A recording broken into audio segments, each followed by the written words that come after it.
I'm so pleased to be here for the third time for this wonderful conference, which now has become an annual event. Well, let me take a moment to congratulate BetaPsi and all your collaborators. Please forgive me for not mentioning everyone, but all the collaborators and all the speakers and facilitators that will contribute to this important annual conference. I must commend your active participation during the conference, which will definitely further strengthen a culture of research and good practice in our country. Since last year's conference, a lot has changed. A great deal has happened in many countries around the world. Countries we once believed were strongholds of democracy have begun to enact policies and legislation which question the commitment of certain politicians to universal human rights and fundamental freedoms.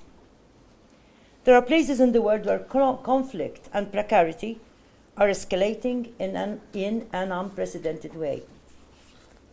On the other hand, the phenomenon of human movement, which has been part of the history of humanity for millennia, is being hijacked by the rhetoric of populists and demagogues. And you might say, what is she coming to, speaking in this way?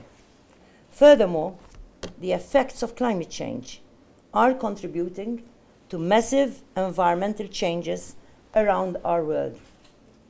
While the unjust distribution of wealth, which gives prosperity to the few at the expense of the rest, is increasing, social tensions across our societies.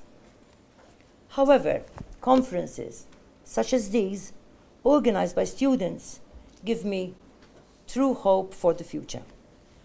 Your active engagement with the social concerns of today will, I'm sure, create a positive change for the future of our country and our world.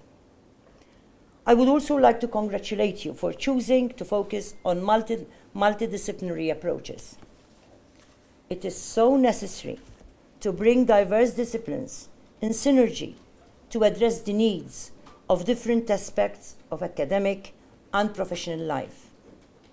This multidisciplinary approach ensures closer collaboration throughout the relevant academic and professional sectors, while at the same time it enhances the knowledge of everyone gained in one field through sharing.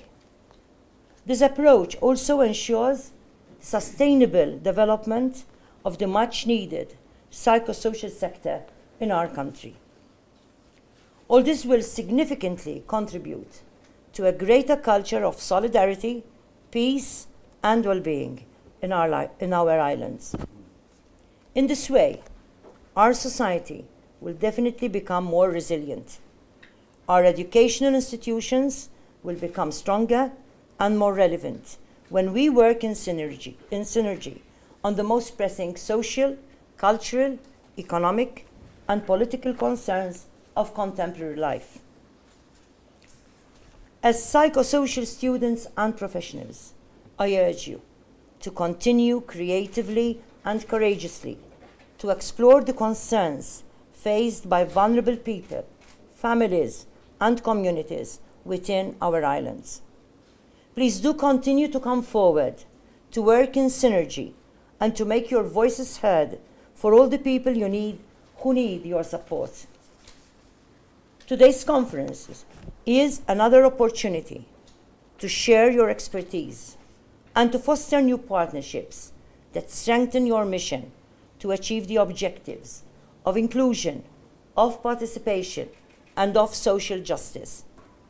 For this reason, I am pleased to know that you have selected addiction as the topic of your conference today. Through my experience working with people for many years, I have seen that addiction is a complex and multifaceted reality faced by many individuals during their journey through life. Addiction does not always manifest itself in obvious ways. Addiction manifests itself in different ways that are sometimes difficult to discern. Addiction affects people differently and impacts people's lives very differently too. My most recent experience, and here's Anthony, who can tell much more about that, working with people with addictions, was here earlier this week on a visit to the Caritas shelters and residential programs at San Blas. Many residents shared their narratives with me, talking about their experiences and aspirations.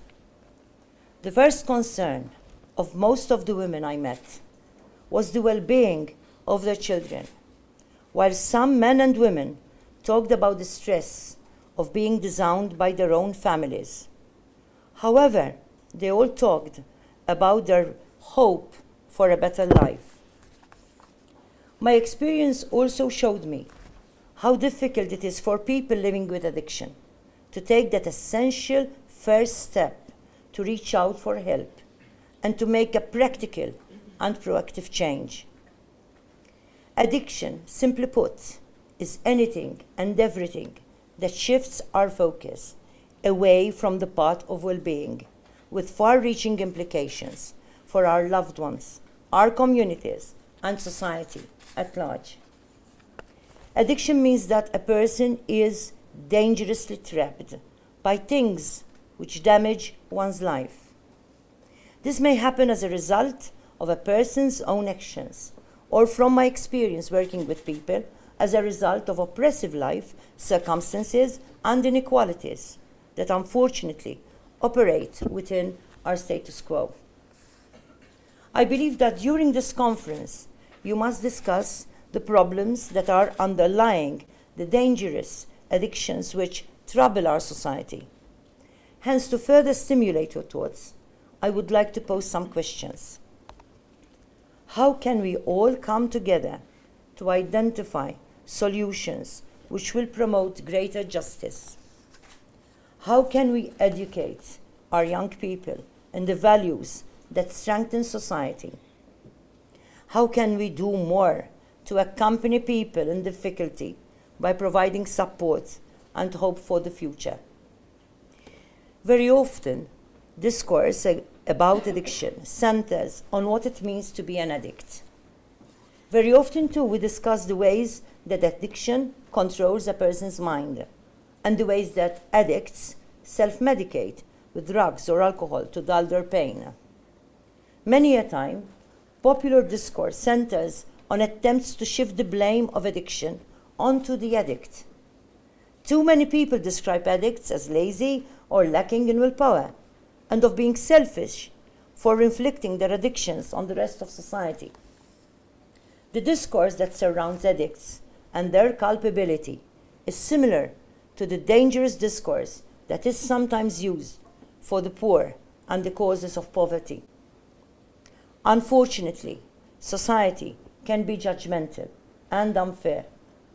There is a prevailing danger in contemporary society to push the addict, the poor, and the vulnerable to the edge of our communities and outside our circles of care. It is easy to think that such individuals are not like us, but all it takes is one debilitating disease, the loss of a job, or a serious experience of mental illness to begin a process that ultimately leads to precarity and its attendant risks. Unfortunately, the injustices which are built into our status quo further contribute to a pervasive culture of inequality. While some people are able to change their circumstances, many are not. We should not take it for granted, and that this means that they did not try hard enough or that they have weak characters. To me, it means that great obstacles were stacked against them, and some of them were unable to overcome those obstacles. Some people make judgmental claims that addicts should stop their addictive behavior before it gets out of control. However, allow me to quote the American Institute on Drug Abuse, and I quote, "When drug abuse takes over, a person's ability to exert self-control can become seriously impaired. Brain imaging studies from drug-addicted individuals show physical changes in areas of the brain that are critical to judgment, decision-making, learning and memory, and behavior control. Scientists believe that these changes alter the way the brain works and may help explain the compulsive and destructive behaviors of addiction, unquote. This means that taking drugs damages a person's brain, which makes it even more difficult to create the necessary change to overcome the powerful pull of addiction. According to the latest data from the European Union Drug Report, Malta still has one of the highest indicators for high-risk opiates, mainly heroin, in the European Union. Furthermore, important indicators gathered by the Center for Freedom from Addictions within the President's Foundation for the Well-being of Society show that we must, as a country, do more to address the risk of drug driving in Malta. As indicators show, more people are using drugs or combining drugs and alcohol when driving in our country. This research by the President's Foundation for the Well-being of Society is being distributed to you for your information and further deliberation. Another upcoming addiction which needs close monitoring, as stated by the latest edition of ESPAD, the European School Survey Project on Alcohol and Other Drugs, in 2016, is internet use, gaming, and gambling. This report states, and I will quote, "With the internet now an integral part of daily life, the development of patterns of addictive use among children and adolescents needs to be closely monitored and investigated."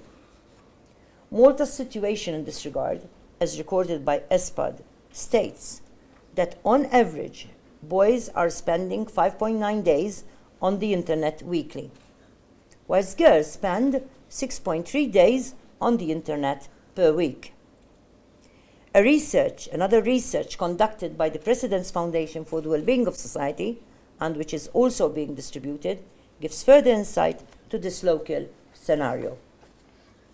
Definitely, we need to secure the active participation of all stakeholders, including national authorities, communities, and civil society, to continue creating the relevant changes to update our legislation and our policies and their implementation. I would like to encourage you, as students and professionals in the sector, to ensure that the problems of addiction are tackled in a sensitive way, in synergy, and in a multidisciplinary manner, as this is beneficial to our society as a whole. Working in synergy will not only improve the quality of life of affected individuals struggling with addiction, but will also provide more holistic support to address the negative impacts of addictions on families and communities.